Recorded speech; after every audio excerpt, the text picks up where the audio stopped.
بسم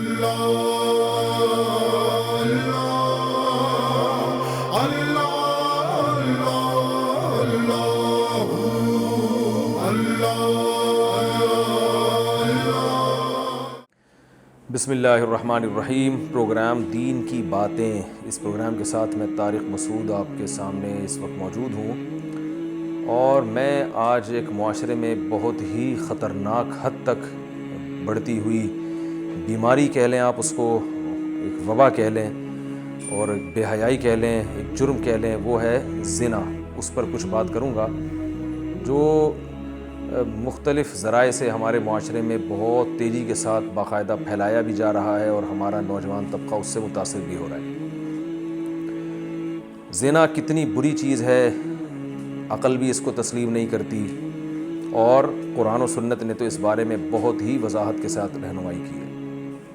فرمایا وَلَا تَقْرَبُوا الزِّنَا إِنَّهُ كَانَ فَاحِشَةً وَسَاءَ سَبِيلًا، زنا کے قریب بھی مت جاؤ، یہ بہت بڑی بے حیائی اور اپنی خواہش کو پورا کرنے کا بہت ہی برا راستہ ہے۔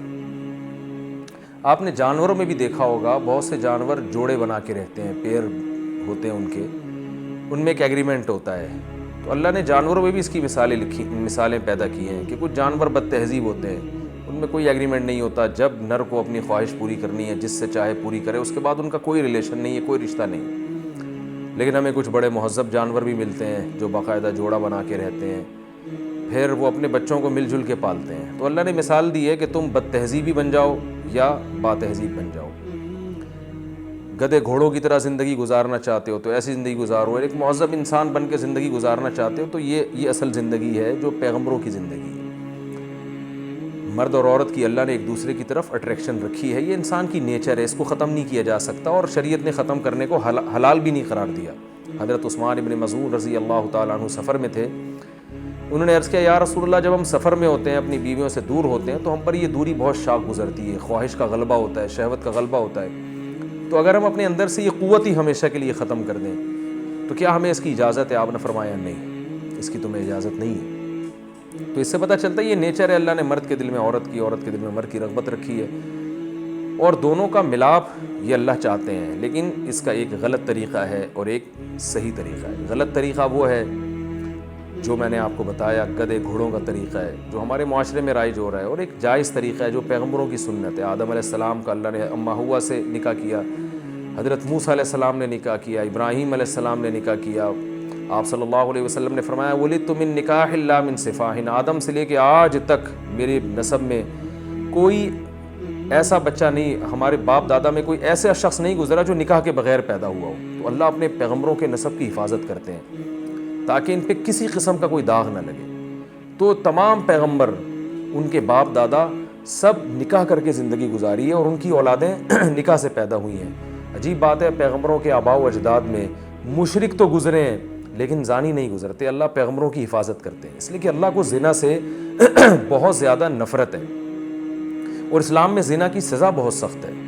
اسلام میں حکم دیا گیا کہ اگر کنوارا مرد زنا کرے اور کنواری عورت زنا کرے تو فرمایا الزانیۃ والزانی فاجلدوا کل واحد منہما 100 جلدہ، کہ زنا کرنے والا مرد اور عورت دونوں کو 100 کوڑے مارو، ولا تأخذکم بہما رأفۃ فی دین اللہ، اور یہ سزا دیتے ہوئے تم ان پہ ترس مت کھاؤ، نرمی کا شکار مت ہو کہ سزا میں کمی کر دو۔ ولیشہد عذابہما طائفۃ من المؤمنین، اور جب یہ سزا ان پہ جاری ہو تو مسلمانوں کی ایک بڑی جماعت یہ منظر دیکھ رہی ہو تاکہ ان کو عبرت ہو۔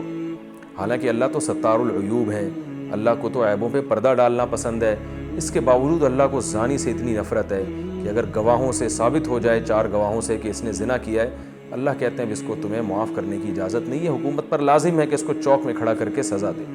اور صحیح متواتر احادیث سے ہمیں پتہ چلتا ہے کہ میرڈ آدمی یا میرڈ عورت، شادی شدہ مرد یا شادی شدہ عورت وہ اگر زنا کرتے ہیں، چونکہ ان کے پاس حلال کا راستہ ہے، وہ اگر زنا کرتے ہیں تو اتنا بڑا جرم ہے کہ آپ صلی اللہ علیہ وسلم نے حکم دیا اور خود عمل بھی کیا اس پہ کہ ان کو زمین میں گاڑ کے پتھروں سے مار کے ہلاک کر دیا جائے۔ اس سے بڑی سزا اسلام میں ہے نہیں، بلکہ دنیا کے کسی قانون میں اتنی بڑی سزا، اس سے بڑی سزا کا تصور نہیں ہے۔ تو وجہ کیا ہے؟ اتنی لوگ اس کو تو دیکھتے ہیں ایسی وحشت ناک سزا اسلام دے رہا ہے، یہ نہیں دیکھتے کہ یہ عمل بہت وحشت ناک ہے اسلام کی نظر میں، بھئی جیسا جرم ہوگا سزا تو ویسے ہی ملے گی آپ کو. جو ہے وہ آپ کہہ رہے ہیں کہ اس کو اتنی سزا کیوں دی جا رہی ہے, تو بھئی جرم بہت بڑا کیا نا کسی نے, تو یا تو آپ یہ کہیں کہ یہ جرم ہلکا ہے تو اس لیے سزا زیادہ ہے. تو اگر آپ کہیں گے ہلکا جرم ہے تو اللہ کہیں گے تمہاری نظر میں ہلکا ہے, میری نظر میں ہلکا نہیں ہے. یہ انسانیت کے لائق ہی نہیں ہے کہ وہ گدھے گھوڑوں کی طرح, جیسے گدھے گھوڑوں کا کوئی لا اور قانون نہیں ہوتا, جب چاہا اپنی خواہش پوری کی اور نکل گئے وہاں سے خواہش پوری کر کے. اللہ فرماتے ہیں گدھے گھوڑے تھوڑی ہو, تم تو انسان ہو. اس لیے اللہ نے اس کی سزا بہت سخت رکھی ہے. تو معاشرے میں زنا کے خلاف چلنا چاہیے, زنا کو پروموٹ کرنے کے بجائے زنا کے خلاف احتجاج کرنا چاہیے. آپ صلی اللہ علیہ وسلم نے معراج کی رات میں دیکھا کہ کچھ آپ کو جو ہے نا معراج کی رات میں آخرت کے کچھ مناظر دکھائے گئے, تو آپ نے دیکھا کہ کچھ لوگ ہیں جو ننگے مرد اور ننگی عورتیں اکٹھے آگ میں جل رہے ہیں, اور جیسے ہی آگ کے شعلے اوپر جاتے ہیں تو ان کے بدن بھی اوپر جاتے ہیں. آپ نے یہ خطرناک وحشت ناک منظر دیکھ کر جبریل سے پوچھا, جبریل علیہ السلام سے, کہ یہ کون لوگ ہیں جن کو عذاب دیا جا رہا ہے؟ حضرت جبریل نے فرمایا یہ آپ کی امت کے جو مسلمان ہیں نا, ان میں زانی مرد اور زانی عورتیں ہیں. یہ زنا کرتے تھے تو اللہ نے انہی کو ننگا اور برہنہ کر کے اسی آگ میں ڈال کے ان کو جلایا, اکٹھا جلایا اللہ نے, کہ تم دنیا میں مزے اڑائے نا تم نے حرام, تو آج یہ بھی آگ کے بھی مزے اڑاؤ. تو اس لیے بہت بڑا جرم ہے. تبھی تو اللہ نے یہ نہیں فرمایا کہ زنا مت کرو, بلکہ فرمایا قریب مت جاؤ زنا کے. ایسا کیونکہ اللہ کو معلوم ہے کہ جب تم وہ اسباب اختیار کرو گے تو پھر تمہارے قدم آہستہ آہستہ جائیں گے. اور زنا سے اللہ کو چونکہ نفرت ہے, اس لیے اللہ نے اور اسلام نے نکاح کو پروموٹ کیا ہے, جلدی نکاح کا حکم دیا. یا معشر الشباب من استطاع منکم الباءۃ فلیتزوج. آپ صلی اللہ علیہ وسلم نے فرمایا نوجوانوں تم میں جس میں بھی استطاعت ہو نکاح کر لو. اور لڑکیوں کے بارے میں حکم دیا والدین کو کہ جب لڑکیاں بالغ ہو جائیں تو ان کے نکاح میں تاخیر مت کرو.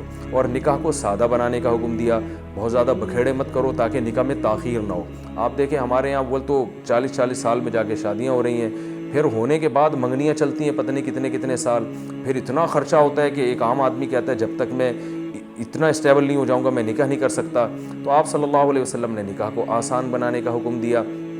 فرمایا انکحوا الایام منکم, جو تم میں بے نکاحی ہیں ان کا نکاح کرا دیا کرو. ان یکونوا فقراء یغنیہم اللہ من فضلہ, اگر فقیر ہوں گے غریب ہوں گے اللہ اپنے فضل سے غنی کر دے گا. تو اللہ مال میں برکت دیتا ہے نکاح کے ذریعے, یہ ہمارے مذہب کی تعلیمات ہیں. تو معاشرے میں نکاح کو پروموٹ کریں. ابھی کچھ دن پہلے میڈیا پہ ایک بڑی خبر پھیلی تھی, 18 سالہ لڑکے نے 18 سالہ لڑکی سے شادی کی. بہت اچھا لگا, انہوں نے نکاح کیا اور میڈیا نے اس نکاح کو پروموٹ کیا, ان کے انٹرویو لیے گئے. تو اس سے کیا ہوتا ہے, بعض چینل کیا کرتے ہیں گرل فرینڈ بوائے فرینڈ کے کلچر کو پروموٹ کرنے کی کوشش کر رہے ہیں. ان کو یعنی جو ہے نا یہ لفظ بھی بہت برا ہے اس شریعت میں. گرل فرینڈ بوائے فرینڈ کو اپنی ڈکشنری سے نکال دینا چاہیے. اسلام اس لفظ کو پسند نہیں کرتا ہے, کوئی رشتہ نہیں ہے گرل فرینڈ کا. تو اسلام تو بیوی کے رشتے کو مانتا ہے, اسی کے حقوق ہیں, اس کی وراثت بھی ہے. تو آپ بھی معاشرے میں نکاح کو پروموٹ کریں. وہ اچھا لگا 18 سالہ لڑکے نے 18 سالہ لڑکی سے نکاح کیا, بہت اس کے انٹرویو ان لوگوں کے انٹرویو لیے گئے. تو بہت سو کو ترغیب ہوئی بھائی یہ کر سکتے ہیں. اور کیسی محبت, یہ کم عمری کے نکاح جو ہے اس میں جذبات ہوتے ہیں, عشق ہوتا ہے, محبت ہوتی ہے. بڈھے ہو کے شادیاں کر رہے ہیں, جب ساری زندگی گزر گئی اور ہڈیوں کا جوس نکل گیا, جذبات ٹھنڈے پڑ گئے, اور پھر بھی نکاح کر کے لڑ رہے ہوتے ہیں آپس میں. میرے پاس کیس آتے ہیں, میں کہتے ہیں بھائی اب تو لڑائی ہی ہوگی, وہ جذبات تھوڑی رہے جو محبت والے ہوا کرتے ہیں. تو ایک چیز نیچر سے کب تک بغاوت کریں گے. تو اللہ ہمیں زنا سے بچنے کی توفیق عطا فرمائے اور معاشرے میں نکاح کو پروموٹ کرنے کی توفیق عطا فرمائے. پروگرام دین کی باتیں اس کے ساتھ میں آپ سے اجازت مانگتا ہوں. اللہ نے موقع دیا تو انشاءاللہ دوبارہ حاضر ہوں گے. وما علینا الا البلاغ.